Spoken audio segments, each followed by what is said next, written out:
Sambar taste ఎంత బాగుంటుందో అందరికీ తెలిసిందే కదా. ఆ టేస్ట్, ఆ వాసనకి వెనక రహస్యం మంచి సాంబార్ పొడి.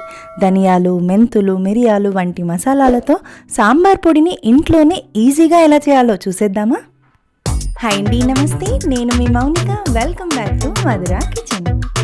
సాంబార్ పొడిని తయారు చేసుకోవడానికి ముందుగా ఒక వెడల్పు ప్యాన్ని తీసుకొని అందులోకి 2 టేబుల్ స్పూన్ల వరకు కందిపప్పును వేసుకోవాలి.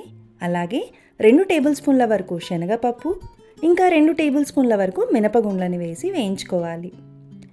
ఈ బ్యాళ్ళన్నీ కూడా మనము సిమ్లో పెట్టుకొని దోరగా వేయించుకోవాలి. మనకు కమ్మగా వాసన వచ్చి లైట్గా కలర్ చేంజ్ అవుతుంది.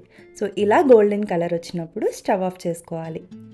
ఇంతే. ఇప్పుడు దీన్ని పక్కన ఉంచుకొని అదే ప్యాన్లోకి 3 టేబుల్ స్పూన్ల వరకు ధనియాలను వేసి వేయించుకోవాలి.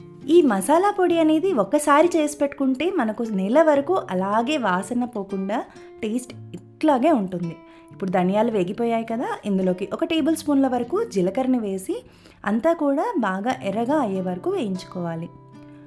గుర్తుంచుకోండి, సిమ్లోనే వేయించుకోవాలి. చూసారు కదా, కలర్ చేంజ్ అయిపోయింది అండ్ వాసన కూడా మంచిగా వస్తుంది. ఇప్పుడు స్టవ్ ఆఫ్ చేసుకొని వీటిని పక్కన పెట్టుకోవాలి. ఇప్పుడు అదే ప్యాన్లోకి 1/2 టేబుల్ స్పూన్ వరకు మిరియాలు, 1 టేబుల్ స్పూన్ వరకు బియ్యంని వేసి వేయించుకోవాలి.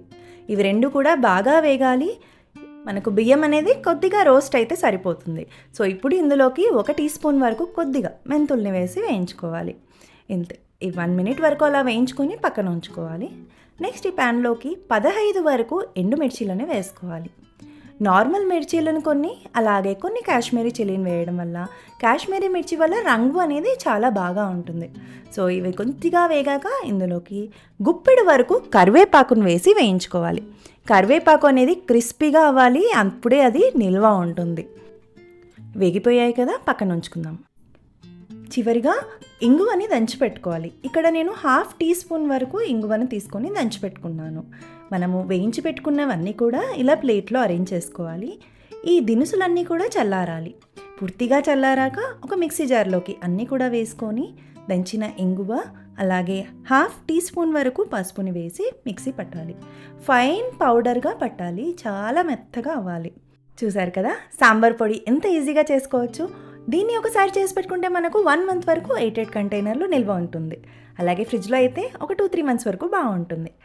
ఇంత టేస్టీగా ఆ చిక్కదనం సాంబార్లో వేయంగానే ఆ వాసన చాలా బాగుంటుంది. సో మీరు కూడా ట్రై చేయండి. అలాగే మన ఛానల్లో ఆల్రెడీ నేను రసం పొడిని కూడా పోస్ట్ చేశాను. సో అది కూడా చూసేయండి. చూసారా చిక్కగా ఎంత బాగుందో.